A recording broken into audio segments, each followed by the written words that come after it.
Boyolali sebagai kabupaten yang berkembang sadar akan tanggung jawab untuk mempersiapkan masa depan bangsa yang berbudaya serta berilmu sesuai dengan Pancasila dan Undang-Undang Dasar 45. Lahirlah Universitas Boyolali yang dikenal dengan UBY, dilatar belakangi kebutuhan adanya perguruan tinggi di wilayah Boyolali. Visi UBY yang menggambarkan cita-cita, tujuan dan harapan yang ingin dicapai dan diwujudkan oleh seluruh sivitas akademika UBY pada masa mendatang. Sesuai dengan moto cerdas, berilmu dan tanggap ke depan, Universitas Boyolali saat ini terus berbenah dengan 7 program studi, diantaranya ilmu hukum, manajemen, akuntansi, agroteknologi, peternakan, teknik informatika, ilmu komunikasi. Sistem pembelajaran yang lebih mengedepankan pada penyelesaian berbagai persoalan di lapangan berupa studi kasus dikemas menjadi proses pembelajaran yang menarik dan interaktif antara dosen dan mahasiswa. Selain pembelajaran di ruang kelas berupa teori, mahasiswa juga belajar praktekum di berbagai laboratorium yang dikelola di masing-masing program studi. Terdapat juga unit kegiatan mahasiswa yang ada di Universitas Boyolali, seperti resimen mahasiswa, pramuka, pecinta alam, kesenian tari, olahraga kempo. Mahasiswa juga telah meraih prestasi di tingkat nasional maupun internasional dalam perlombaan olahraga ASEAN Para Games untuk cabang boccia, usaha kreatif mahasiswa, penulisan riset ilmiah dan opini mahasiswa antar perguruan tinggi tingkat nasional. Pada tingkat internasional baru saja yang diikuti negara Vietnam, Timor Leste, mahasiswa Universitas Boyolali mendapatkan juara 3 sebagai penulis opini terbaik.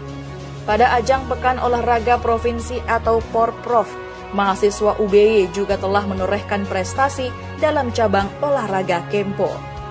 UBY unggul! Halo pendengar podcast rubrik Himakom, kembali lagi bersama saya Riri Novita, mahasiswa Ilmu Komunikasi Universitas Boyolali, selaku host pada podcast spesial kita hari ini. Spesial Kamis Manis, spesial juga topik yang akan kita bahas. Nah, hari ini kita akan membahas mengenai peringatan Dies Natalis Universitas Boyolali ke-16. Spesial dengan topik kita kedatangan tamu yaitu Mas Putu Damai Saputra selaku Presiden Mahasiswa Universitas Boyolali. Selamat datang Mas Putu, gimana nih kabarnya? Terima kasih atas undangan dan kesediaannya teman-teman dari Himakom untuk mengundang saya di sini untuk menyampaikan terkait agenda kita, yaitu saya menyebutnya resepsi ya, bukan peringatan. Untuk peringatan kemarin sudah diperingati oleh pihak rektorat melalui tasyakuran kemarin. Dan untuk kegiatan besok itu saya menyebutnya resepsi puncak Dies Natalis ke-16 Universitas Boyolali. Seperti itu, Mbak. Oke, resepsi puncak Dies Natalis Universitas Boyolali. Nah, kalau boleh tahu tema yang diangkat nanti seputar apa nih Mas? Mungkin boleh diceritakan? Untuk tema sendiri yang diangkat dari Dies Natalis ke-16 Universitas Boyolali ini yaitu tema masih terkait kebangsaan, karena di Dies pada tahun ini juga mengundang dari keynote speaker dari BPIP Pusat, yaitu dari Direktur Vokasi BPIP Pusat. Maka untuk tema yang diambil pada Dies tahun ini yaitu untuk modernisasi di era Pancasila, kurang lebih seperti itu, Mbak. Oke, tujuan diambilnya tema itu apa nih Mas?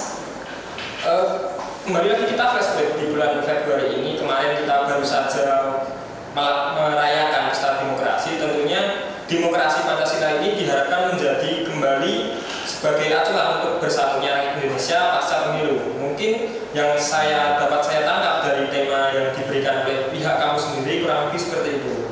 Oke, menarik sekali ya pemirsa tema yang akan diangkat besok. Jadi untuk menumbuhkan lagi sifat kebangsaan yang kita miliki pasca pemilu. Nah, selanjutnya mungkin boleh dijabarkan Mas rangkaian acara yang akan kita laksanakan nantinya di acara resepsi Dies Natalis Universitas Boyolali ini. Oke, untuk rancangan di Dies Natalis untuk tahun ini yang ke-16 ini saya rasa cukup berbeda dari tahun-tahun sebelumnya. Yang saya telah menjadi panitia Dies itu dari tahun 2021 2023 sampai dengan tahun ini. Untuk tahun saya menjelaskan di tahun 2021 itu Dies Natalis diperingati hanya dengan mengadakan turnamen voli. Setelah itu diadakan perayaan biasa dari internal kampus. Untuk di tahun 2022 itu kemarin ada turnamen futsal yang diikuti oleh Solo Raya dan menghadirkan keynote speaker atau orator dari Rektor Amikom. Dan untuk tahun ini bisa dibilang mungkin pertama kali diselenggarakan di Universitas Boyolali dan kebetulan bekerja sama atau berkolaborasi dengan Dinas Pendidikan dan Kebudayaan Kabupaten Boyolali. Untuk rangkaian acara sendiri itu kita dari Disdikbud memberikan waktu saya 10 hari untuk mengonsep kegiatan, sehingga saya cukup kebingungan juga kemarin karena dengan waktu yang mepet untuk mengkonsep acara sebesar ini.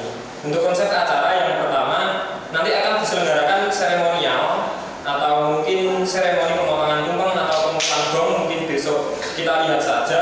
Setelah itu ada sedikit sosialisasi dari Bea Cukai tentang gempur rokok ilegal karena ini anggaran disuplai dari Disdikbud dan Bea Cukai. Selanjutnya dilanjutkan seminar nasional yaitu dari Badan Pengembangan Ideologi Pancasila Pusat yang dihadiri oleh Direktur Vokasi, kalau tidak salah itu Bapak Fuad dengan keynote speaker. Terus untuk pemateri 1 yaitu dari staf BPIP juga, dan keynote speaker 2 dan speaker 2 dari Rektor Universitas Boyolali sendiri, Ibu Dr. Nani Ustarni SHMH. Itu untuk acara pagi sampai dengan jam 12. Selanjutnya di jam 1 siang sampai dengan jam 3 sore kurang lebih itu nanti kita ada festival atau parade band yang diikuti oleh SMA, SMK atau mungkin dari teman-teman Universitas Boyolali yang ada grup band bisa mengisi untuk memeriahkan acara tersebut. Karena dari Disdikbud juga tajuknya kegiatan ini yaitu untuk promosi, untuk lebih mengenalkan UBY ke masyarakat secara luas. Untuk selanjutnya untuk sore setelah asar mungkin kurang lebih dimulai jam 3:30 itu ada color fun yaitu dengan bintang tamu atau guest star DJ Flow, yaitu nanti mahasiswa akan ya mungkin bersenang-senang di situ setelah pagi seminar acara resmi, mungkin siang festival band, sore DJ, dan malam kita ada puncak kegiatan yaitu dengan menghadirkan guest star Los Kita. Itu mungkin cukup dinanti-nanti para mahasiswa karena mungkin kita melihat culture di Boyolali yang suka dangdut. Mungkin kita menghadirkan dangdut agar mungkin acara lebih meriah dan ramai. Kurang lebih seperti itu Mbak untuk konsep secara singkatnya. Oke, menarik sekali ya teman-teman. Jadi nanti acaranya akan berlangsung dari pagi sampai malam. Nah, selanjutnya kan tadi Mas Putu menyebut ini sebagai resepsi karena sebelumnya sudah ada pemotongan tumpeng. Nah, kenapa nih kita resepsinya ada jeda agak lama dari pemotongan tumpeng itu sendiri? Oke, kenapa resepsinya lama atau mungkin ada jeda dari tanggal Dies Natalis yang sebenarnya Universitas Boyolali yaitu tanggal 11? Karena tanggal 11 pada waktu itu bulan ini itu mepet dengan penyelenggaraan pemilu dan yang jatuh di tanggal 14. Jika resepsi puncak dipaksakan dihadirkan di tanggal 11 juga itu akan bertabrakan dengan event-event pemerintah. Mungkin karena mepet pemilu dengan suasana kampanye yang sensitif, mungkin oleh karena itu dari kampus dan juga dari panitia penyelenggara dan IO-nya memutuskan untuk menggeser di akhir bulan. Namun di akhir bulan dirasa waktu terlalu mepet, kita jatuhkan di tanggal 2 Maret besok. Seperti itu. Oke. Nah, selanjutnya kan tadi ada narasumber-narasumber yang menarik nih Mas. Mungkin dari seminarnya itu boleh diceritain tema yang mau diangkat nanti di seminarnya apa sih? Oke, untuk tema seminar sendiri sebentar saya bukakan dulu. Untuk tema seminar sendiri nanti yaitu memperkuat kedalaman makna dan implementasi Pancasila dalam pendidikan tinggi, tantangan dan peluang di era kontemporer. Kurang lebih seperti itu. Ini tema yang dibuat oleh teman-teman BEM melalui divisi advokasi karena seminar ini diisi oleh dari BPIP Pusat, seperti itu. Oke teman-teman, mungkin nanti kita akan lebih mengenal lagi tentang narasumber-narasumber seminar kita, tapi setelah sesaat yang satu ini.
Mungkin bisa dijelaskan lebih lanjut BPIP itu apa dan kenapa kita mengundang pemateri dari BPIP itu sendiri.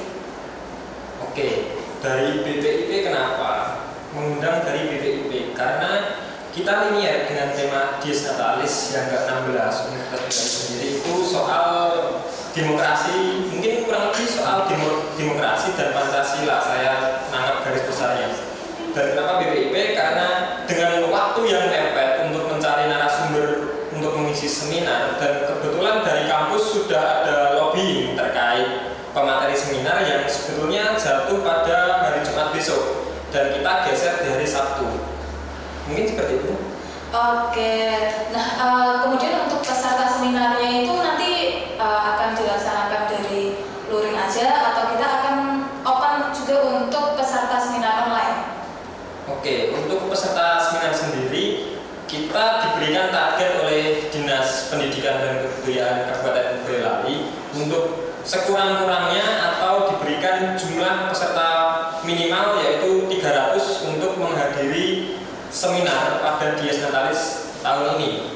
Dan kita sudah bagi plot untuk masing-masing program studi, dan di program studi sudah diplot juga di masing-masing angkatan dan kelas untuk mendelegasikan mahasiswanya untuk mengikuti seminar tersebut. Selain itu, kita juga mengundang dari kepala sekolah, tokoh-tokoh masyarakat, Pemda, mungkin dari tokoh sekitar Universitas Boyolali dan siswa SMA SMK yang sudah memiliki hubungan atau kerjasama dengan Universitas Boyolali untuk meramaikan kegiatan tersebut.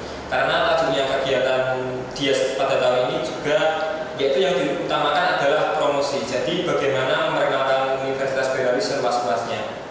Oke, berarti untuk peserta seminar itu kan 300 orang. Itu nanti disasarnya ke mahasiswa Universitas Boyolali itu sendiri. Sedangkan untuk puncak acara atau resepsinya itu nanti terbuka untuk umum berarti ya Mas? Iya, untuk resepsi dari mungkin siang sampai malam itu kita terbuka untuk umum, bebas, karena di situ kita juga ada UMKM mungkin dari mahasiswa sendiri atau dari fakultas yang perlu pengunjung untuk ngelarisi, kalau bahasa Jawanya itu ngelarisi dagangannya biar ramai juga dan lebih dikenal dan lebih dikunjungi masyarakat, sehingga oh di sini ada Universitas Boyolali, mungkin nanti saya akan lihat di sini, mungkin seperti itu konsep dari kita. Oke, bagus sekali pemirsa. Jadi untuk konsep dari acara Dies Natalis ini selain melibatkan dari Universitas Boyolali juga melibatkan masyarakat dan tokoh-tokoh sekitar, sehingga Universitas Boyolali bisa memberikan impact kepada sekitar dan juga masyarakat pun bisa lebih mengenal Universitas Boyolali.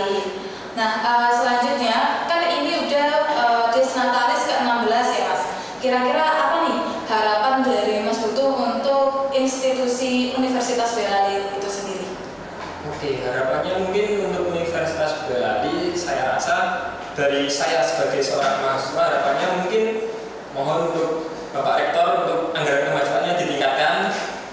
Selanjutnya untuk fasilitas dan mungkin pelayanannya mungkin bisa dibuat atau mungkin lebih melayani lebih baik lagi. Terus selanjutnya mungkin koordinasi antara mahasiswa dengan dosen, terutama mahasiswa yang menduduki posisi-posisi strategis mungkin di organisasi mahasiswa internal kampus lebih dimudahkan aksesnya, mungkin untuk ya mungkin harapannya lebih baik lagi daripada tahun-tahun berikutnya. Yang saya tekankan untuk Universitas Boyolali yaitu komunikasi antara mahasiswa dengan jajaran birokrasi kampus. Oke, terima kasih Mas. Selanjutnya pemirsa, sayang sekali perbincangan kita cukupkan sampai di sini dan kita harus bertemu lagi mungkin minggu depan di sesi yang sama